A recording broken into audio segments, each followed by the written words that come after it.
من تیشکە خەمە سرم بابەتە گرنگە میوانەکەم لێرەیە وەکو پێشووتر ئاماژەم پێکرد لەگەڵم بەڕێز فەتحی مودەڕس ڕاوێژکار لە وەزارەتی بازرگانی حکوومەتی هەرێمی کوردستان جارێکتر بەخێر بێتەوە ئاماژەم بە پەیوەندی هەرێمی کوردستان کرد لە بواری وەبەرهێنان لەگەڵ وڵاتانی دیکە ئێستا لە چه ئاستێکداین بۆچی هەرێمی کوردستان ئێستا ئیتر خەریکە دەبێتە ناوەندێکی گرنگی جیهانی لە ڕۆی وەبەرهێنان ئابووری پیشەسازی بازرگانی دەتوانرێ ئەو بابەتە لە دوو لایەنەوە شڕۆڤێ بۆ بکرێ هۆکارەکان چین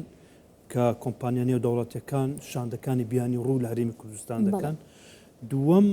بابەت ئەوەیە چۆنیەتی پەرەپێدان و گەشە سەندنی ئەو پەیوەندیانە لە داهاتوودا خۆشبەختانە کە هەرێمی کوردستان بە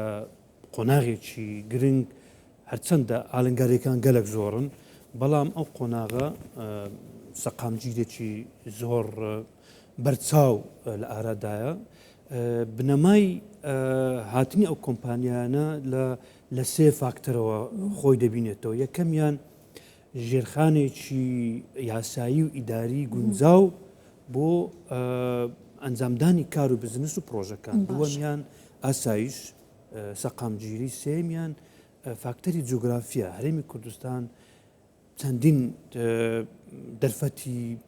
جوگرافی و سروشتی هەیە کە دەتواندرێ کە سوود لەو فاکتەرانە وەربگیرێت لەبەر ئەوە شاندەکان کە دێنە هەرێمی کوردستان کە دێنە وەزارەتی بازرگانی پیشەسازی سەرسامی خۆیان دەردەبڕن دەڵێن ئێمە بڕوامان وا بوو کە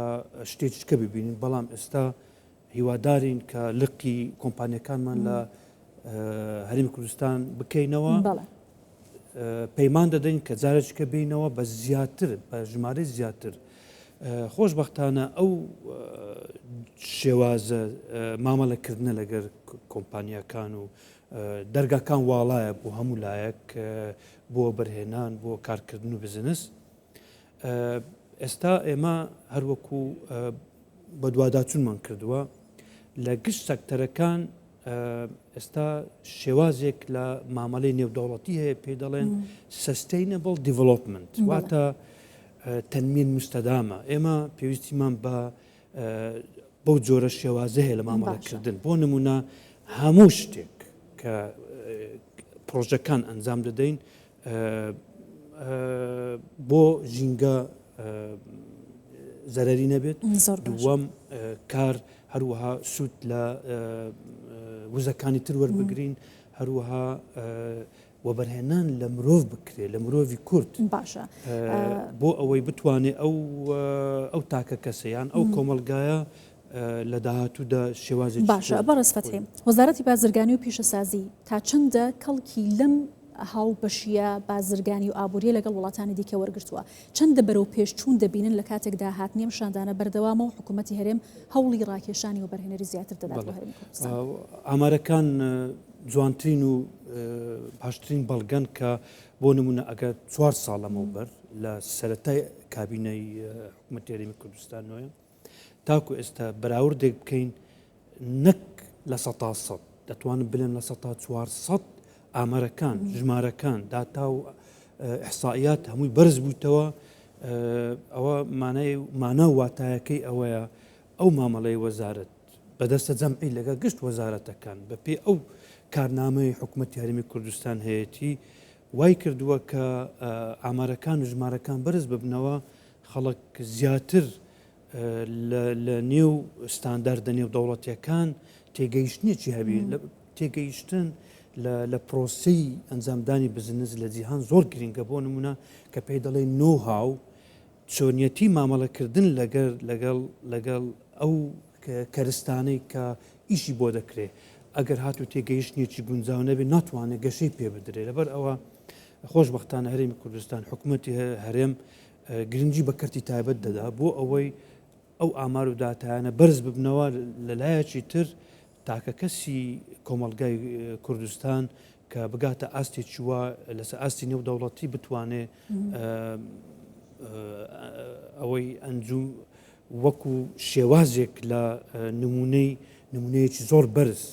پێشانی کۆمەلگای نێودەوڵەتی بدات. باشە کەواتە ئەمە کاریگەری دەبێت لەسەرەوەی کە هەرێمی کوردستان ببێتە شوێنێکی ئارام بۆی کۆمپانیەکانی دیکە بێنە ئێرەوە ئاشنایی شێوازی بازرگانی و ژینگەی بازرگانی لە هەرێمی کوردستان بەڵام بۆ هەرێمی کوردستان لە ڕووی تاکەوە چ قازانجێکی هەیە ڕخساندنی هەلیکار و دەرفەتەی کە دەدرێت هەناردەکردنی بەرهەمی جوتیارانمان بۆ دەرەوە بژانەوەی ژێرخانی ئابووری و پڕکردنی سەبەتەی ئابووری هەرێمی کوردستان. پرسیارێکە زۆر جوانە. ئەگەر تەمەشای نەخشەی هەرێمی کوردستان بکەین لە ڕوانگەی ئابووریەوە گشت سەکتەرەکان بە یەکتر بەستراون پێویستن بە یەکتر لە هەمان کاتدا پێویستە تیش بخرێتە سەر گشت سەکتەرەکان بۆ ئەوەی ئەو جۆرە مامەڵەکردنە ئاستێکتر بەخۆوە ببینێ تاکە کەسی کورد کوردستان کۆمەلگا حکوومەتی هەرێم گشت سوودمەندن لەو بوارە بۆ نمونە بینەوە سەر بەراوردکردنیی سەرپیانە بۆ داهاتی تاکە کەسی لەلایەک هەروەها داهاتی نەتەوەی لەلایەکی تر تەماشا دەکەین 4 ساڵەمە بەرتاک و ئێستا پیاوانەیەک تۆمارکراوە کە داهاتی تاکە کەسی لە ئاستێکی زۆر بەرزتر ئەگە بەراورد بکەین لەگە وڵاتانی دەوروبەر بۆ نمونە لەگە وڵاتانی تر هەتاکو لە وڵاتانی عەرەبی وڵاتانی ئەفریقی ئاسیەوی هەرێمی کوردستان زۆر ئاستێکی بەرزتر دەنوێنی پێم خۆشە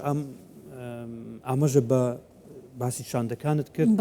چەندین شاندی تر پەیوەندی بە ئێمە دەکەم بۆ نمونە شاندێکی زۆر گەورە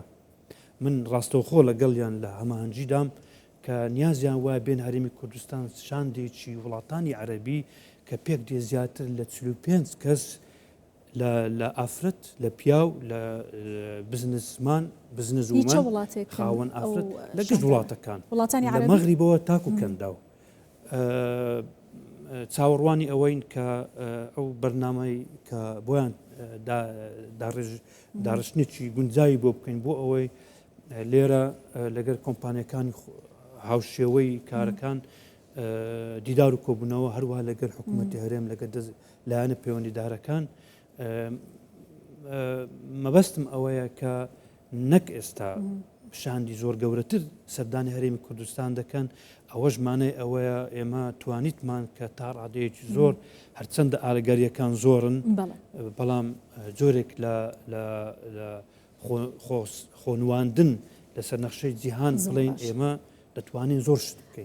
زۆر باشە دیارەکە بەڕێزت لە بەشی پەیوەندیەکانی وەزارەتی بازرگانیشی بۆ پەیوەندیەکانی وەزارەتی بازرگانی بەڵام ئەمەوە بپرسم کە چۆن ئەم کۆمپانیایانە بەم شێوازە لەگەڵ هەرێمی کوردستان لینکە دروست دەکەن لە کاتێکدا مانگی دوی ئەمساڵ کوردستان 24 دیمانێکی تایبەتی لەگەڵ کونسوڵی هۆڵەندا لە هەولێر کرد ئاماژەی بۆ کرد ئێمە خولێکی ڕۆشنبیری دەکەینەوە واتە هۆشیاری دەکەینەوە بۆ وەبەرهێنەرەکانمان لە هۆڵەندا بۆی کە بە ژینگەی هەرێمی کوردستان زیاتر ئاشنا بن چەند دەمە کاریگەری باش و پۆزیتیڤی دەبێت لەسەر ئەم پەیوەندیانە. بەڵێ زۆر جوانە پرسیارەکە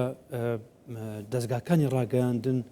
ڕۆڵێکی زۆر سەرەکی و گرنگ و هەستیاریان هەیە بۆ گەیاندنی پەیامی ڕاستیەکان بۆ دەرەوەی وڵات بۆ دەرەوەی کوردستان تاکو ئێستاش لە وڵاتی یەکگرتووەکانی ئەمریکای لە وڵاتەکانی ئەوروپای لە وڵاتەکانی تر ڕاستیەکان نازانن لەبەر ئەوە کوردستان 24